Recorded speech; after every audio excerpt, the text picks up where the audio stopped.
Oi, gente! E aí, como você está hoje? Nós estamos de volta com o Papo Saúde, o podcast da Unimed Ceará. E quinta-feira, claro, é sempre essa alegria reencontrar você com episódio novo por aqui. E claro, para você não perder nadinha, segue a gente na sua plataforma de áudio preferida. Você já classificou o Papo Saúde? Ainda não? Não precisa se sentir culpado, não precisa se sentir culpada. Basta você ir, se você está no Spotify, né, claro, basta você clicar no ícone de estrela que fica logo abaixo da descrição e pronto, fácil assim.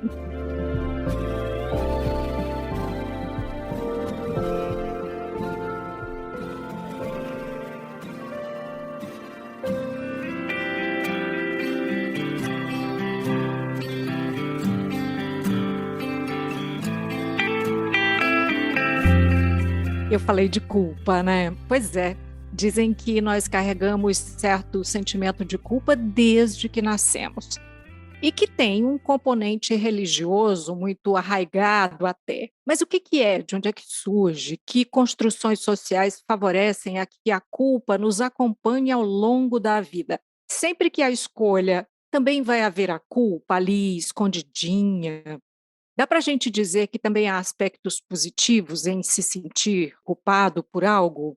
É sobre esse tema tão presente nas nossas vidas que nós vamos conversar hoje com a filósofa, professora, escritora, poeta, palestrante, professora Lúcia Helena Galvão. Bem-vinda aqui com a gente. Obrigada, Maísa. Satisfação conhecê-la. Professora, eu estava pensando assim, a gente está no episódio 88 e agora que a gente vai falar de culpa.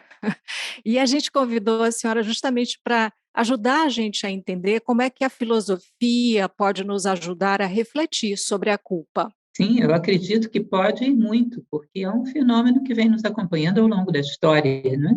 E ao longo da história houve filósofos que falaram a respeito, deixaram suas posições. Eu acho que é um bate-papo bem pertinente, sim. Vale a pena perguntar à filosofia o que ela acha sobre a culpa. Então vamos começar por aí? O que é Vamos. essa tal de culpa? O que a filosofia acha da culpa? Olha, existe uma tendência, um binômio no comportamento humano muito presente desde sempre e muito presente na atualidade, que é o binômio vítima-algoz. Ou nós estamos culpando alguém de alguma coisa, ou estamos nos sentindo culpados. São as duas faces do mesmo vício, da mesma tendência. O que ocorre é uma tendência a sofrer por uma responsabilidade de alguém em relação a algo, ao invés de tratar de assumir essa responsabilidade e corrigir o erro. Então, nós ficamos eternamente choradores do leite derramado, sem passar a aprender com o leite que se derramou e aprender a carregar melhor esse bendito leite, né, até que ele chegue ao seu destino são e salvo. Então, há toda uma transferência de uma responsabilidade de atuar, de corrigir, para um ato de sentar e chorar, tanto como algozes quanto como vítimas. Ah, por quê? Por que comigo? Por que isso tem acontecido? Por que todo mundo faz isso comigo? Ou seja, isso vem de longe. E é uma tendência humana que normalmente acompanha uma certa apatia na ação, uma falta de responsabilidade, porque a responsabilidade é totalmente diferente. Eu errei, eu assumo e vamos para o aprendizado, e do aprendizado vamos para uma nova conduta. Simples e rápido. Não perco muito tempo chorando aquilo que foi feito, leite derramado. Aprendo a não derramar mais leite e aceito a dinâmica da vida, de que todo aprendizado tem um custo, e um custo em erros, e faz parte. O que não faz parte é que a gente fique eternamente se lamentando e não aprenda nunca. Isso já não é natural. A gente vai cometendo erros e vai acertando a linha e cada vez errando menos, é a dinâmica normal da vida. Você vai ver isso na filosofia oriental como a ideia do karma. Acerto, erro e cada vez você vai vibrando menos, até que chega num determinado momento a coincidir com a linha reta, que eles chamam do Dharma, a lei que leva todos os seres ao seu destino, com cada vez menor índice de erro. Mas a culpa faz com que a gente fique eternamente errando e se culpando e culpando os demais, e sentindo um certo prazer, uma certa morbidez nesse sentimento, que é tão imobilizante, que nos freia no nosso caminho de evolução. Pois é, porque a senhora falando assim parece simples, né? A gente perceber, entender o que aconteceu e assumir, né, crescer, portanto, a partir disso, de assumir as nossas culpas, né, vou colocar mesmo no plural, né, porque é filme, é livro, é texto bíblico, a culpa está em todo lugar, mas a gente trata sempre de desviar, né, a culpa é das estrelas, quem sabe do mordomo, né, a culpa é sempre do outro, de alguém que não nós. Por que essa necessidade, hein, professora, de jogar essa culpa para o outro? Como dizia Jean Paul Sartre, o inferno são os outros. Uhum. A tendência é colocar a culpa no outro exatamente para você não ter que se mover. Porque se o culpado é outro, por que eu me moveria? A partir do momento que eu assumo a minha dose de responsabilidade, sou eu que tenho que mudar. Agora, houve um filósofo chamado Epíteto, que ele era um escravo de um amo cruel, um romano chamado Epafrodito. E ele dizia que escravidão era você, naquilo que te compete, não fazer nada, e naquilo que não te compete, ficar imprecando contra o destino, ou seja, dando um burro em ponta de faca, como diríamos atualmente. Ou seja, o que eu posso mudar da conduta do outro? Pelo menos a princípio, nada. Então, eu protesto contra algo que é totalmente imune à minha ação. Mas naquilo que eu poderia mudar, que é a minha conduta, eu não faço absolutamente coisa nenhuma. Isso é um conceito de escravidão. Esse é o escravo. Então, o comodismo torna muito mais fácil você colocar a culpa em alguém, porque você transfere para essa pessoa a responsabilidade de mudar e ficar como vítima, que aí a inércia é totalmente permissível. Eu sou sempre coitadinha, eu sou sempre a vítima, não tenho que mudar nada. Tenho que esperar que pessoas mais bondosas passem por mim.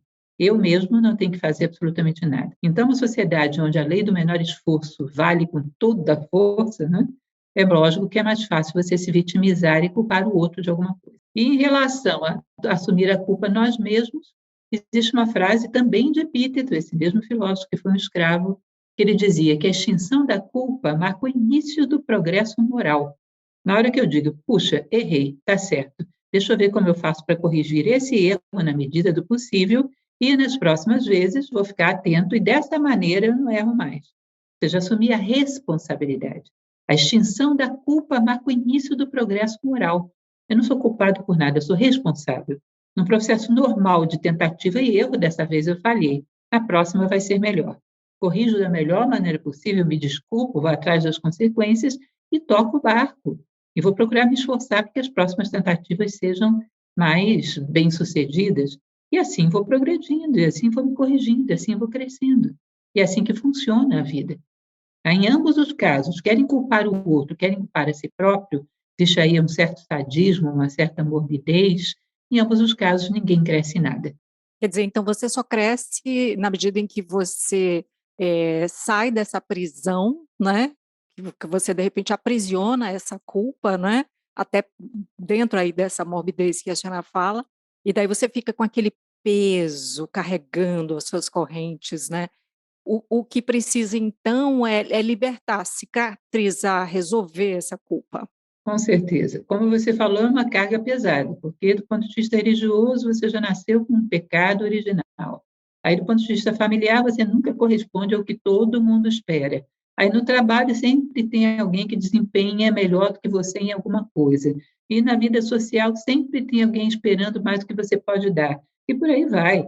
Se a gente não tem uma decisão de assumir, olha, eu sou o que sou. A partir daqui, vou me tornar cada vez mais humano, cada vez melhor como ser humano, em paz e quites com a minha consciência. Não estou preocupada em corresponder às expectativas de todo mundo, porque muitas expectativas que são despejadas em mim são frustrações da própria pessoa, que não soube como responder às suas expectativas e, ao invés de vivê-las, transborda tudo isso sobre o outro. Eu vou corresponder às minhas expectativas de ser um ser humano melhor. Para isso precisa de autoconhecimento, né, além da autoconfiança. E é justamente no episódio passado a gente falou disso, de autoestima, né, que aí você carece de autoconhecimento, de autoconfiança. Então, se você não tem, se está num momento em que, ou pelo menos no momento isso está em baixa, é muito mais fácil você, inclusive, ir para a tal da autoculpa, né? Precisa, eu diria, resumindo tudo que você falou, de um propósito de vida claro. Uhum. Eu recomendo sempre que as pessoas comecem por um propósito claro. E por aí você ajuda muito no autoconhecimento. Ou seja, quem sou eu? Eu sou a Lúcia. Que é a Lúcia? A Lúcia é um ser que tem como propósito de vida sair daqui um pouco mais justa e mais fraterna do que ela entrou, um pouco melhor do que chegou, ter fator de soma. Cícero, que foi um grande pensador romano, ele costumava dizer: certifica-te de que és fator de soma nas vidas das pessoas, para as pessoas de cujas vidas participas. Ou seja, todos nós temos uma necessidade legítima de sairmos daqui um pouco melhores do que éramos quando entramos, de deixarmos o mundo um pouco melhor do que aquele que a gente encontrou, de fazermos diferença na vida das pessoas que viveram conosco, ou seja, de aportar valor ao mundo, ao outro e a si mesmo. Fixe um propósito de vida e vá cada vez mais mensurando o seu deslocamento em direção a esse propósito. Tempo real, segundo os gregos, se mede por deslocamentos em direção ao ideal humano. O que eu sou hoje? Eu sou uma pessoa que estou 1 milímetro mais perto de ser mais justa, mais fraterna do que eu estava 1 mês atrás, 1 ano atrás. Ou seja, tem tempo real para mim. Senão eu estou só no tempo de relógio, onde a natureza está cumprindo seu papel, mas eu estou estagnada. Apenas a natureza do meu corpo cumpre o seu papel, mas do ponto de vista psicológico, moral, espiritual, eu estou freada, não estou crescendo nada. Então, ter um propósito, mensurar a sua evolução em função desse propósito, é o que no Oriente eles chamavam de nome interno, é o nosso propósito na vida. Somos nós mesmos à medida que nos dirigimos a esse propósito. Tá? E aí você começa a saber se está ou não se deslocando em direção aos seus erros do passado. Bom, houve erros, eu era um aprendiz, hoje já erro menos. Houve equívocos, eu estava começando, hoje me equivoco menos. Portanto, foi válido. O erro não foi simplesmente uma tentativa frustrada, foi um ensaio para algo melhor que veio logo depois. Como se diz que falava Benjamin Franklin, quando ele fazia aqueles 1000 tentativas dele com aquela pipa, com aquele papagaio, quando um dia falaram para ele: nossa, você teve 1000 fracassos. Ele disse: não, eu tive um sucesso com 1000 tentativas. É assim que funciona. Todos os erros se justificam quando lá no final você chegou a um acerto, construindo sobre eles, tentativa sobre tentativa cada vez mais bem-sucedida. Porque esse é o mecanismo da vida, é assim que funciona. É, a senhora falando aí, né, sobre o sucesso dentre tantas tentativas, né, e aí me ocorre o seguinte, tem até uma poesia da Cecília Meirelles, salvo engano, é Se Isto ou Aquilo, eu não lembro exatamente agora, mas é muito bonita e ela fala sobre as escolhas mesmo, né, então, se eu escolhi cursar determinada universidade, e daqui a algum tempo eu posso estar pensando: "Mas se eu tivesse feito aquele outro curso, que lá um pouco mais atrás eu pensei", né, aquela pergunta: "O que que você vai ser quando você crescer?", né. E aí ao longo do tempo as escolhas vão mudando, mas você sempre vai pensar: "E se eu tivesse ido por ali? E se eu tivesse casado com tal pessoa? E se eu tivesse viajado? E se?", não é? A gente fica tentando ver isso, mas, sempre vai ter aquelas outras, tentativas que ficaram para trás, as outras escolhas, enfim, né.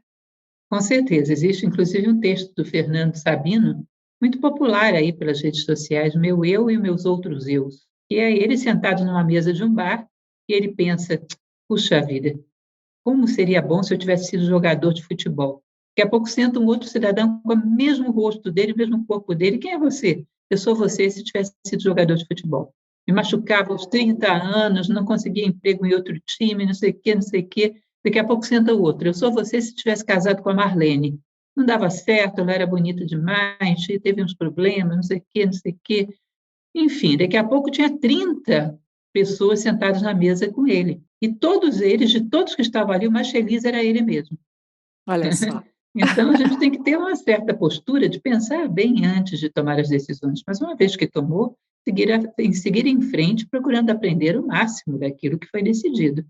Pode-se sim aperfeiçoar o nosso método de tomada de decisões, esse pode ser aperfeiçoado, mas também aprender a assumir uma vez que as tomou. Assumir que esse é o caminho e agora vamos ver o que esse caminho tem a me ensinar, o quanto eu posso crescer através dele.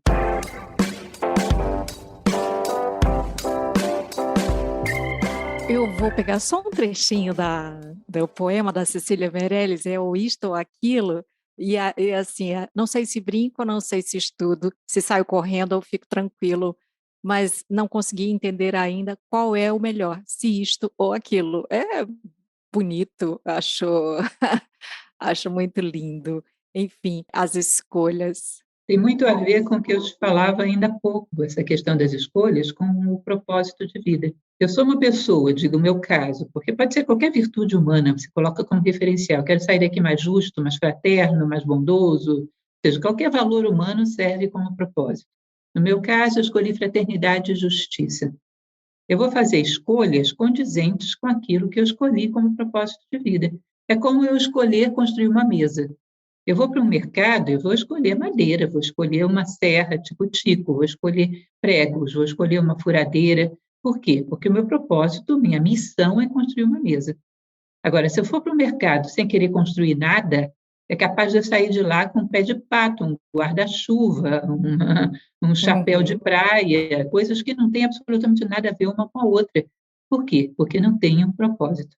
A melhor maneira de a gente fazer escolhas acertadas é saber o que a gente quer construir.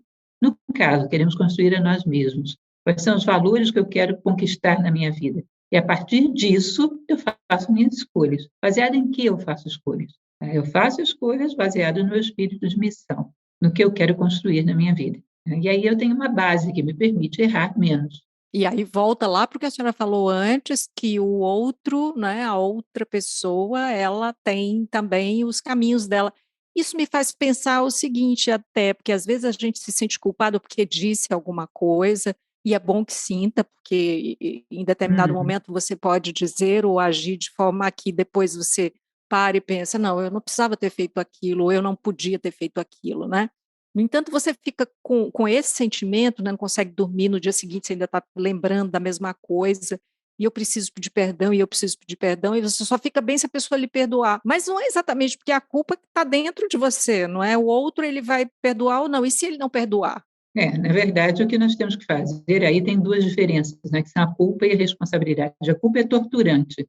A responsabilidade não. Você chega diante do espelho e diz: eu vou fazer todo o possível para remediar essa situação e para evitar que ela se repita no futuro. Pronto, me responsabilizei. Bom, no momento presente, peço desculpas ao outro. Consegui a desculpa? Consegui o perdão ou não? Bom, eu fiz o meu melhor. Pedi o perdão. Se ele não me concedeu, agora é um problema dele. Agora, em relação a mim mesmo, o que eu posso fazer? Me prevenir, refletir sobre o que me levou a agir daquela maneira, para que em outras circunstâncias eu não tome o mesmo caminho.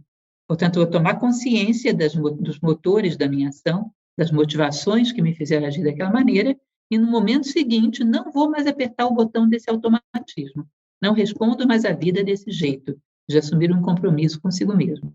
É saber que sempre tem uma margem que você não controla. Se o outro vai te perdoar ou não, realmente você não controla. Mas a minha parte foi feita. Eu me responsabilizei e agi. E uma vez que eu me responsabilizei e agi, ficar em paz. Dormir o sono dos justos, porque não podemos fazer mais do que isso.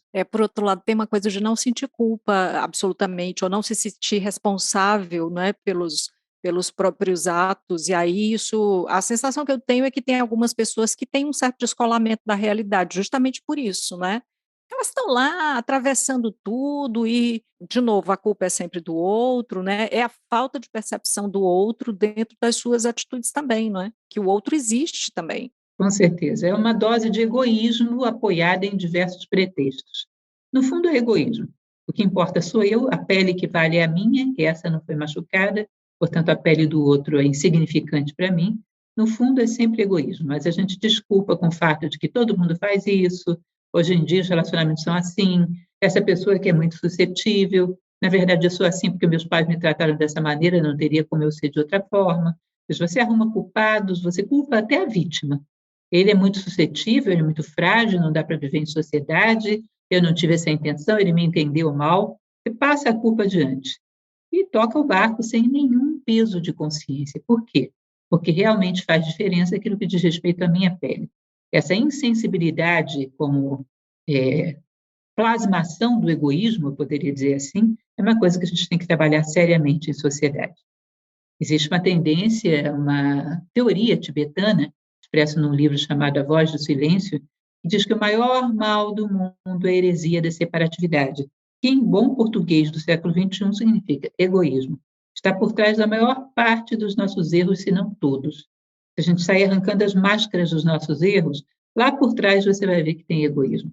E esse a gente tem que procurar estar atento, detectar e dar um ultimato. Não aceito conviver com egoísmo. porque senão ele realmente nos torna cegos e surdos à dor que provocamos à nossa volta. Sobretudo nesse tempo em que o imediatismo está em tudo, né, professora, né, nas relações de todas as espécies, né? Você tem que entregar, produzir, e tudo muito rápido e é tudo muito fortuito, não é? E, por outro lado, tem um culto à perfeição nos textos, nas palavras, nos atos, enfim.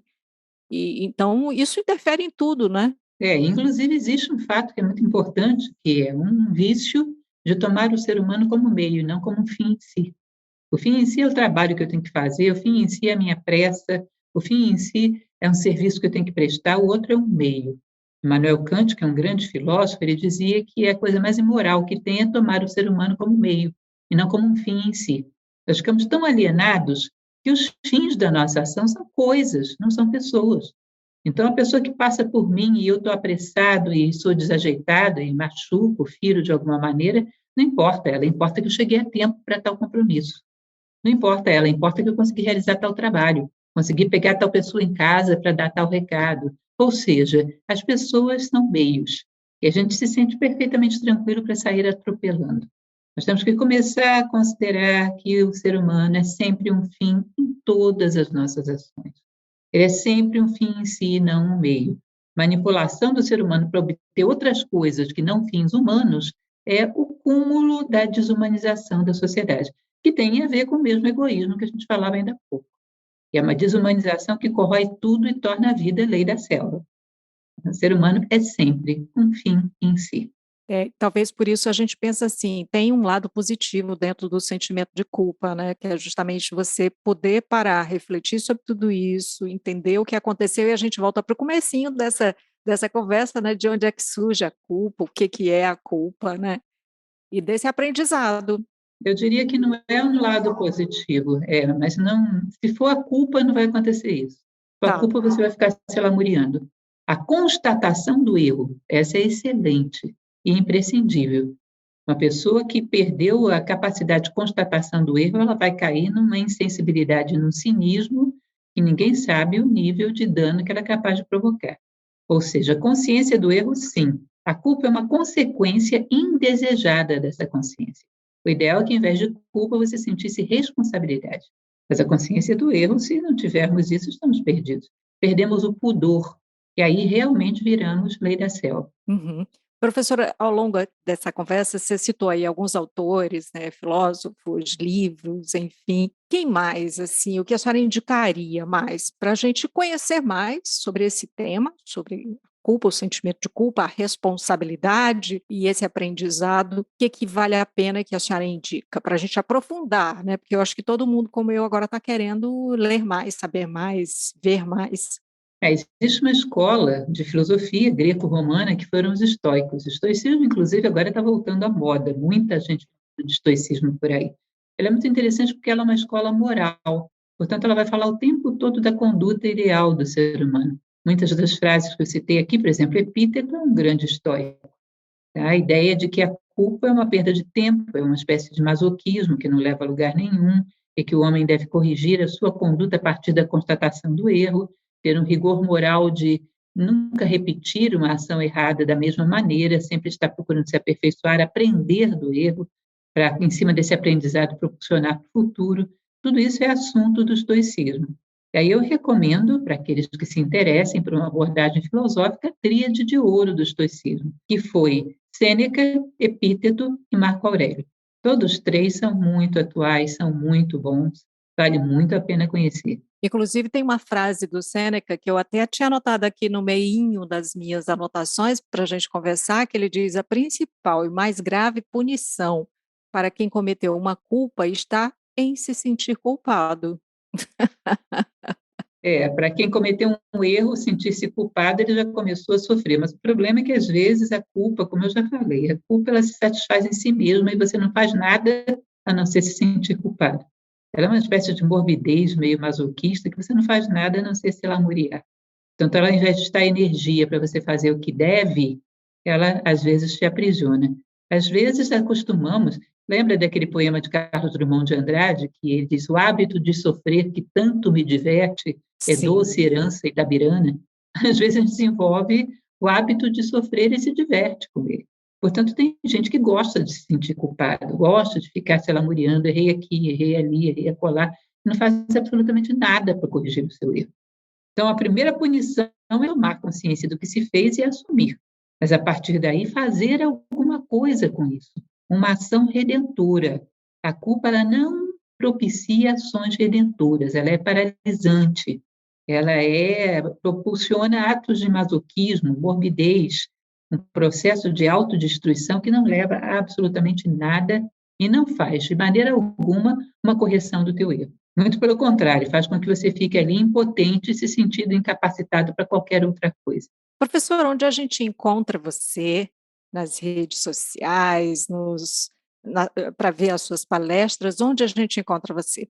Bom, em primeiríssimo lugar, no canal da Nova Acrópole no YouTube. Se você digitar Nova Acrópole no YouTube, vai aparecer um canal que tem cerca de 600 e poucas palestras gratuitas. Algumas com milhões de visualizações, né, professora? É muito Sim, bonito de ver sim. isso. Uma quantidade enorme de visualizações em palestras de filosofia, que é muito interessante. Sim. Além disso, dessa página, que todas as palestras são gratuitas, existe uma plataforma de streaming da Nova Acrópole, que é a Acrópole Play. Ela tem uma mensalidade de R$ 20,90, que é totalmente voltado para os nossos trabalhos sociais de Nova Acrópole. Temos um trabalho social, Crianças para o Bem, sustentamos com essa plataforma. Aí você vai encontrar mais umas 500 palestras, cursos, aulas, leituras comentadas. Então, principalmente nesses dois lugares, você vai cansar de tanto me ver. Tem muita coisa minha lá. E, além disso, aqueles que quiserem me conhecer, estou também no Instagram, Prof. Lucilena Galvão. Hoje, por sinal, estou completando 500 mil seguidores na minha página. Você é Uau! convidada a conhecer. Enfim, na maior Conheço. parte das redes sociais estarei lá. Sou eu uma das 500.000 pessoas que seguem você, professora, e acho muito bonito, bacana, né, que você traga, né, a filosofia, os estudos da filosofia para dentro, para o nosso dia, para o cotidiano, para a vida prática, e que tem essa forma tão fluida de falar e que nos ajude a entender tudo. Professora Lúcia Helena Galvão, muito obrigada por esse papo. Muito obrigada, Maísa. Obrigada a você e até uma próxima oportunidade. Obrigada a todos que estão nos ouvindo.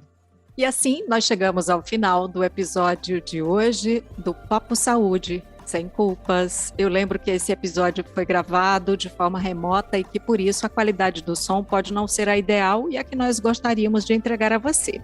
Não esquece de seguir a gente na sua plataforma de streaming favorita. Se você está no Spotify, vai lá, dá 5 estrelinhas para a gente. Pois é, classifica o Papo Saúde. E você pode também se inscrever no nosso canal no YouTube. Assim você recebe notificação sempre que tiver episódio novo por aqui. Cuidar de você, esse é o plano. Você pode entrar em contato com a Unimed Ceará pelos perfis oficiais no Instagram e Facebook ou pelo site acessando www.unimedceara.com.br. Esse podcast é desenvolvido pela Leme Digital. Até a próxima. Saúde!